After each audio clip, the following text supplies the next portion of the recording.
Students, आज हम करने जा रहे हैं। अभी तक हमने पढ़ा है, हम 2 टॉपिक्स के कर चुके हैं। अब तक 3rd टॉपिक है हमारा ये। अब तक हमने किया है कि कैसे हम मेटल को कंसंट्रेट कर सकते हैं डिफरेंट मेथड के द्वारा। अब मेटल को कंसंट्रेट करने के लिए फिर हम सेकंड स्टेप में चलते हैं। जब हम क्या करते हैं, जैसे ही मेटल कंसंट्रेट होते हैं उसके बाद हम उसको क्रूड मेटल निकालते हैं।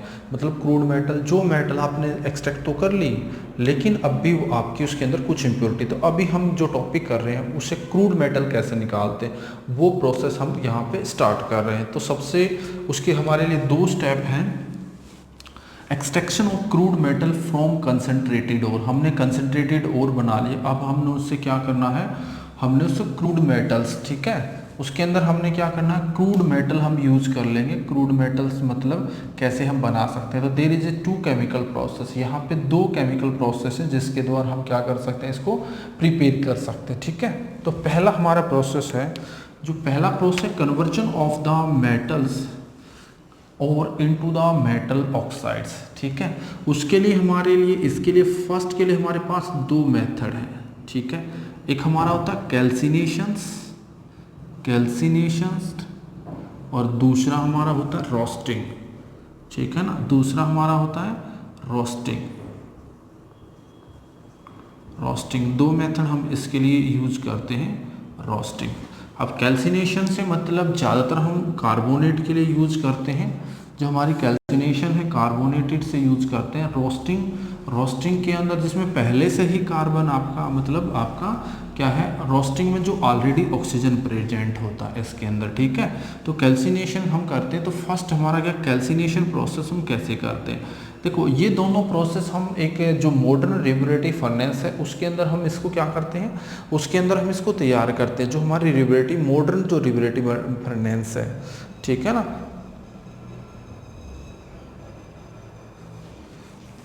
ठीक है, तो कैल्सिनेशन का मतलब ये होता है, ज़्यादातर हम उस ओर को लिए यूज़ करते हैं जिसके अंदर कार्बोनेट होता है। जनरली कार्बोनेट होता है या आपका, ठीक है, जो ऑलरेडी वाटर मॉइस्चर होते हैं जिसके अंदर, ठीक है, उनके लिए जनरली हम यूज़ करते हैं, ठीक है। तो कैल्सिनेशन में हमें ऑक्सीजन की ज़रूरत नहीं होती क्योंकि दोनों में ऑक्सीजन ऑलरेडी अवेलेबल है, ठीक है ना।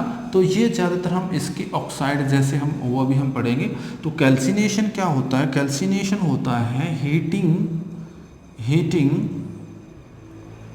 ऑफ ए और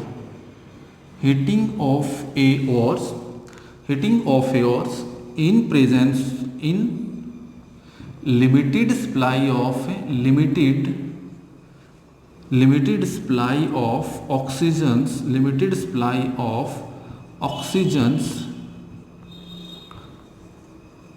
और इन absence of ऑक्सीजन्स, जिसको हम ऑक्सीजन की absence में प्रिपेयर करते हैं, ठीक है। जैसे हमने क्या ले लिया, जैसे हमने ले लिया कैल्शियम कार्बोनेट, इसको अगर हम हीट करते हैं, जैसे हमने लिया जिंक कार्बोनेट, जिसको हम हीट करते हैं, तो हीट करेंगे, हीट करने से क्या बनेगा, कैल्शियम ऑक्साइड प्लस में क्या बन जाएगा, CO2। जैसे इसको हीट करते तो क्या बन जाएगा, जिंक ऑक्साइड प्लस में CO2, ठीक है ना। तो यहाँ पे हम क्या करते हैं, जिसके अंदर ऑलरेडी आपका क्या प्रेजेंट हो, इस तरह के जो आयन होंगे वो प्रेजेंट होते हैं। इसमें क्या क्या चेंजेज होते हैं, चेंजेज क्या क्या होते हैं इसके अंदर। फर्स्ट चेंजेस क्या होता है, इसके अंदर moisture is removed,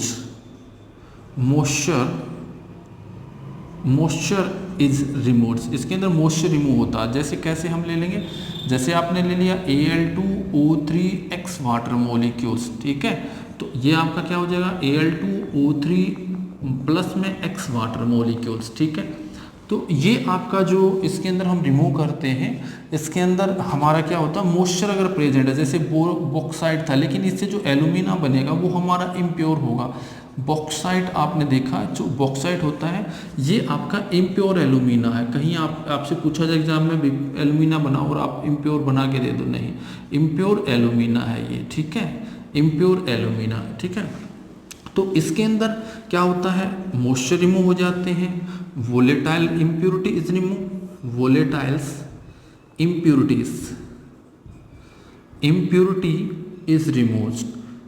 impurity is removed, जैसे हमारी क्या हो जाएगी, और भी चेंजेस आ जाएंगे, जैसे हमारा सल्फर है, ऑक्सीजन की प्रेजेंसी में क्या बन जाएगा, SO2 गैस बन के बाहर निकल जाएगा। फास्फोरस है, फास्फोरस ऑक्सीजन की प्रेजेंसी में क्या हो जाएगा, P4O10 बना के और आपका रिमूव हो जाएगा। तो ये कुछ चेंजेस और होते हैं उसके अंदर, ठीक है। तो हमारा क्या है, हम इसके अंदर दो प्रोसेस यूज करते हैं, किसी भी हमने मेटल ओर को कन्वर्ट करना है मेटल ऑक्साइड में। पहला हमारा है कैल्सिनेशन और दूसरा है रोस्टिंग। कैल्सिनेशन के अंदर हम क्या करते हैं, मेटल को हीट करते हैं, या तो लिमिटेड सप्लाई ऑफ ऑक्सीजन या आपका क्या होगा, अब्सेंस ऑफ ऑक्सीजन, या तो उसमें ऑक्सीजन ले ही नहीं क्योंकि आपका जो ओर होता है उसमें ऑलरेडी ऑक्सीजन प्रेजेंट होता है, ठीक है। तो इस तरह हम इसको क्या कर सकते हैं, मेटल को एक्सट्रैक्ट कर सकते हैं, ठीक है। सेकंड हमारा है रोस्टिंग। रोस्टिंग के अंदर क्या क्या प्रोसेस यूज करते हैं, रोस्टिंग क्या होता है, इसके अंदर आपकी ऑक्सीजन नहीं होती है। रोस्टिंग के अंदर क्या होता है, रोस्टिंग के अंदर क्या होता है, there is a no oxygen present, यहाँ पे हमारी ऑक्सीजन प्रेजेंट नहीं होगी इसके अंदर, ठीक है ना। तो इसके अंदर कोई ऑक्सीजन प्रेजेंट नहीं होती, तो इसमें क्या कर लेंगे, रोस्टिंग क्या हो जाएगा, the heating of a metal ores, heating of a metal ores, एक मेटल ओर ले लेंगे, उसको हीट करेंगे, मेटल्स ओर, उसको हीट करेंगे मेटल ओर को इन प्रेजेंस ऑफ ऑक्सीजन, या एक्सेस सप्लाई ऑफ ऑक्सीजन भी बोल सकते हैं, एक्सेस या प्रेजेंसी ऑफ, एक्सेस सप्लाई लिख देते हैं, एक्सेस सप्लाई ऑफ ऑक्सीजन्स, इसमें क्या ले लेंगे, ऑक्सीजन ले लेंगे। ज़्यादातर ये आपकी जो यूज होती है वो सल्फाइड ओर के लिए यूज होती है, सल्फाइड ओर, ठीक है। जैसे हमारा क्या, जिंक सल्फाइड्स, ठीक है, जिंक सल्फाइड है, इसके लिए हम यूज करते हैं, ठीक है। तो इसमें हम ऑक्सीजन की प्रेजेंस में हीट करेंगे तो क्या हो जाएगा, जिंक ऑक्साइड प्लस में SO2, ठीक है। इसके अंदर अदर चेंजेस क्या क्या होते हैं, इसमें अदर चेंजेस, ठीक है ना। तो इसमें भी क्या हो जाएगा, मॉइस्चर इज रिमूव्ड, अगर कहीं पे मॉइस्चर रिमूव होगा, या volatile gases is remove, volatiles gas या volatile impurity is remove, impurity is remove, ये आपकी रिमूव हो जाएगी। जैसे वोलेटाइल इम्प्योरिटी, जैसे हमने उसमें क्या, सल्फर है, सल्फर आपका क्या हो जाएगा, ऑक्सीजन की प्रेजेंसी में क्या बना देगा, SO2 रिमूव हो जाएगा। फास्फोरस है, ऑक्सीजन की प्रेजेंसी में क्या बना देगा, P4O10, और P4O10 आपका क्या होता है, वोलेटाइल्स P4O10, तो ये आपके क्या हो जाएंगे, रिमूव हो जाएंगे, ठीक है। और भी काफ़ी चेंजेस हमारे हो सकते हैं इसके अंदर, ठीक है। आर्सेनिक है आपका, ऑर्गेनिक मैटर अगर कोई है वो भी डिस्ट्रॉयड हो जाता है, मॉइस्चर इज रिमूव हो जाता है, मॉइस्चर भी रिमूव हो जाता है, मॉइस्चर इज रिमूव्ड, अगर कहीं पे प्रेजेंट है तो वो भी रिमूव हो जाएगा, ठीक है ना। Other organic matter also removes, others organic matter also removes, ठीक है, वो भी क्या हो जाएंगे, आपके रिमूव हो जाएंगे, ठीक है। तो ये चीज़ें साथ में और होती हैं। तो हमारे दो प्रोसेस हैं, अब हमने सभी मेटल को उसके मेटल ओर के अंदर कन्वर्ट कर दिया। अब हमारा सेकंड स्टेप चलेगा।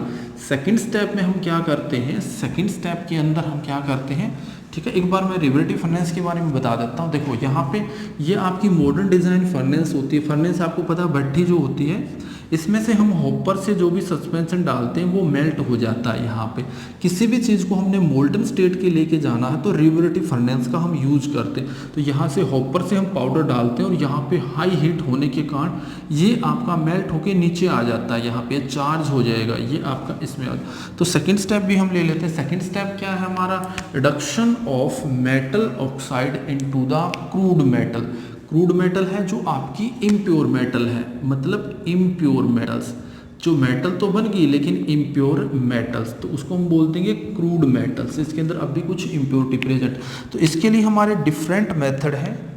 तो सबसे पहला जो मेथड है, हमारे अलग अलग मेथड हम इसको यूज कर सकते हैं, ठीक है ना। इसको हम रिडक्शन करते हैं। रिडक्शन का मतलब ये आपका कोई भी हम रिड्यूसिंग एजेंट भी ले सकते हैं या वैसे भी कर सकते हैं। तो सबसे पहला हमारा है पायरोमेटलर्जी, ठीक है ना। इसके लिए हम क्या मेथड यूज करेंगे, हमारा क्या हो जाएगा, पायरोमेटलर्जी, मेटलर्जी, पायरोमेटलर्जी। पायरोमेटलर्जी क्या होता है? Heating of a metal oxides, heating of a met, pyro का मतलब होता है हीट, ये ध्यान रख लेना, heat, heating of a metal oxide, heating of a metal oxides, ठीक है, मेटल ऑक्साइड्स, उसको बोल देंगे पायरोमेटलर्जी। इसके भी कुछ पार्ट हैं, जो हमारा पायरोमेटलर्जी, इसके भी कुछ पार्ट हैं, ठीक है ना। इसको बनवा लिया तो फर्स्ट हम बोल देंगे स्मेल्टिंग। फर्स्ट हमारा क्या होता है? स्मेल्टिंग। स्मेल्टिंग क्या होता है? स्मेल्टिंग हमारा क्या होता है? अगर हम इसको हीट कर रहे हैं, किसकी प्रेजेंसी में हीट कर रहे हैं? कार्बन की प्रेजेंसी में, रिडक्शन विद द कार्बन। तो पहला हमारा हो जाएगा हीटिंग या रिडक्शन विद द कार्बन। तो कार्बन की प्रेजेंसी के अंदर बाय हीटिंग के द्वारा, ठीक है, तो उसको हम बोल देंगे आपका क्या हो जाएगा? स्मेल्टिंग। जैसे हमने लेंगे जिंक ऑक्साइड प्लस में हम ले लेंगे कार्बन, तो क्या बनेगा हमारा? जिंक प्लस में कार्बन मोनोऑक्साइड्स, ठीक है। सेकंड हमारा प्रोसेस होता है, ठीक है ना, सबसे पहले हम ले लेंगे हीटिंग। ये सारे पायरोमेटलर्जी के ही प्रोसेस हैं, ठीक है ना। Reduction bye aluminiums, reduction bye aluminiums, ठीक है, हम क्या कर लेंगे? रिडक्शंस बाय एल्यूमिनियम्स, इसको हम क्या बोलते हैं? Reduction by aluminium. इसका हमारा स्पेशल नाम है, क्या नाम लिखा आपने पढ़ा भी है पहले, ये आपका एल्यूमिनो, बताओ क्या नाम हो जाएगा इसका? हमारा नाम हो जाएगा एल्यूमिनोथेरेपी। आपने पढ़ चुके हो पहले। इस पूरे प्रोसेस का अगर हमें नाम देना तो क्या नाम दे देंगे? एल्यूमिनोथेरेपी, एल्यूमिनोथेरेपी, ठीक है, एल्यूमिनोथेरेपी। इसको साफ कर देते हैं, ठीक है, एल्यूमिनोथेरेपी।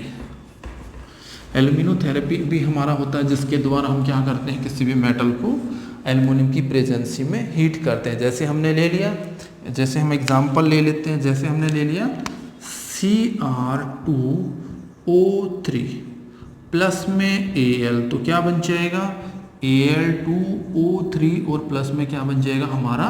क्रोमियम्स। तो हम इस तरह आप एल्युमिनियम को यूज करके हम रिड्यूस कर सकते हैं, ठीक है। और भी हमारे हो सकते हैं, जैसे हम मैग्नीज को ले लें Mn3O4 प्लस में एल्युमिनियम, तो हमारा क्या बन जाएगा? Al2O3 और प्लस में क्या बन जाएगा? मैग्नीज, ठीक है। तो हमारा सेकंड क्या हो जाएगा? रिडक्शन बाय एल्युमिनियम, जिसको हम बोलेंगे एल्यूमिनोथेरेपी। रिडक्शन बाय कार्बन, उसको हम बोल देंगे स्मेल्टिंग। नेक्स्ट है कुछ सेल्फ रिडक्शन भी होता है, या रिडक्शन बाय हमारा क्या हो सकता है? रिडक्शन हम ले सकते हैं किसकी प्रेजेंसी में? वाटर गैस से, ठीक है। यहाँ मैं लिख देता हूँ। थर्ड हमारा है रिडक्शन बाय वाटर गैस, जो हम वाटर गैस को भी यूज कर सकते हैं, वाटर गैस से भी हम ले सकते हैं। तो थर्ड हमारा हो जाएगा रिडक्शन बाय वाटर गैस। आपने पढ़े भी होंगे ये मेथड। जैसे हमने ले लिया टंगस्टन को ले लेंगे, या आप कोई और भी काफ़ी सारे होते हैं, WO3 प्लस में हम क्या ले लेंगे? वाटर गैस, जिसमें वाटर क्या गैस क्या होती है? जिसके अंदर CO प्लस में क्या होता है? H2, ठीक है।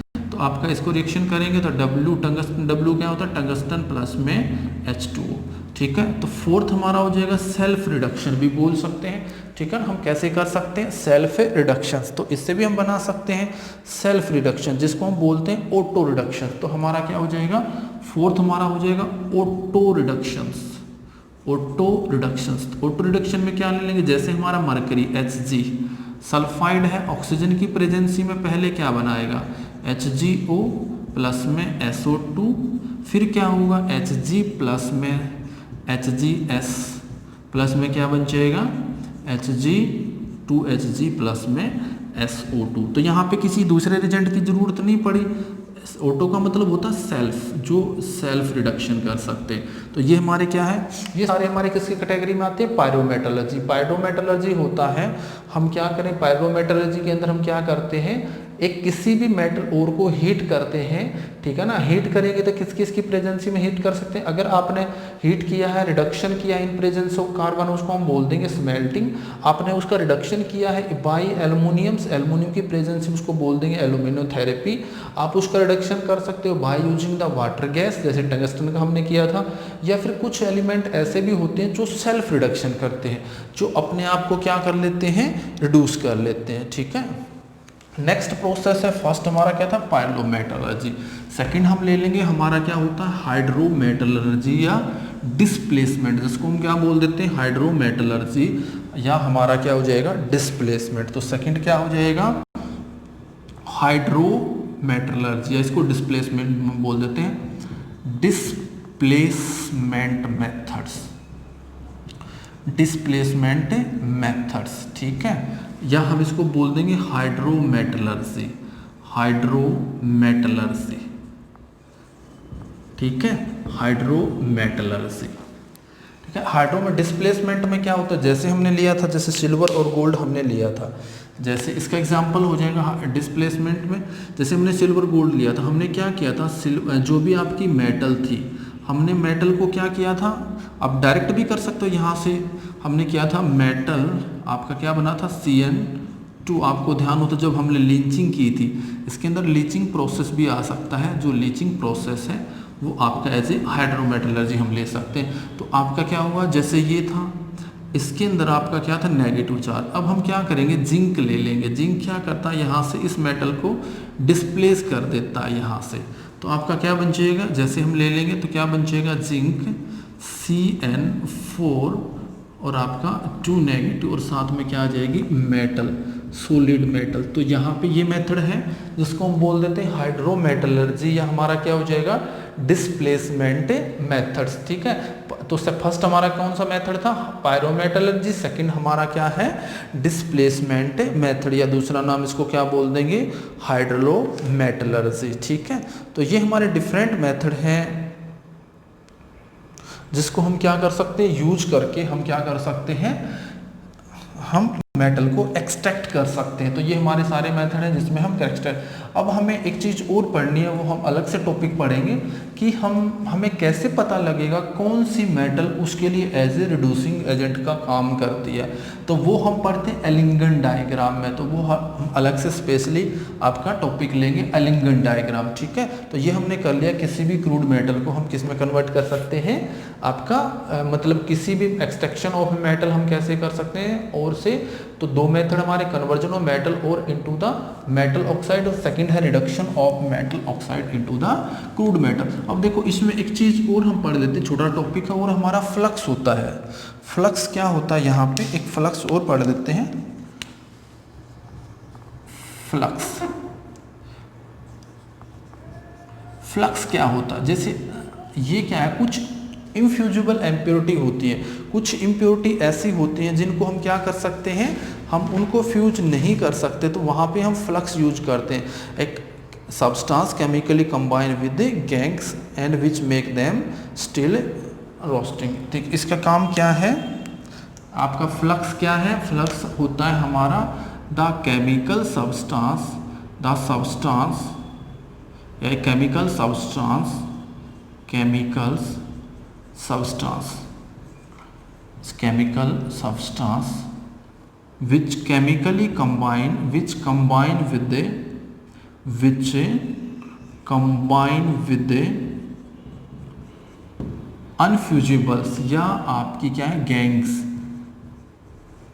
गैंग्स के बाद में आपकी क्या है, इम्प्योरिटीज, इनके साथ में क्या करेगा, impurities, they left behinds, they left behinds, left behinds, जो आपकी कैसे बची हुई, left behinds after heatings, after heatings, heatings, या हम बोल सकते हैं which are not fusibles, which are remains non fusible, they remains, या which remains, they remains unfusibles, fusibles upon heatings, जिसको हम कितना भी हीट कर लें लेकिन वो आपकी सॉलिड की सॉलिड रहेंगी हीटिंग इनफ्यूजिबल्स अपॉन हीटिंग्स, ठीक है। अब मिट्टी है, मिट्टी को आप कितना भी हीट कर लो, कितने भी हाई टेम्परेचर पे हीट कर लो, वो आपकी सॉलिड से लिक्विड में नहीं बदल सकती है। तो उसके लिए हम एक ऐसा केमिकल सब्सटेंस सेलेक्ट कर लेते हैं जिसको हम फ्लक्स बोलते हैं, ठीक है ना। देखो अभी हम पढ़ेंगे तो हमारे ये फ्लक्स के दो टाइप होते हैं। फ्लक्स का क्या होता है, एक केमिकल सब्सटेंस होता है जो इम्प्योरिटी बची हुई है हीट करने के बाद, जो आपकी नॉन फ्यूजिबल हैं, जिनको हम फ्यूजिबल नहीं कर सकते, तो उसके लिए हम फ्लक्स यूज करते हैं। फ्लक्स आपका दो टाइप का होता है, एसिडिक फ्लक्स, एसिडिक फ्लक्स एक हमारा होता है बेसिक फ्लक्स, सेकंड हमारा होता है बेसिक फ्लक्स।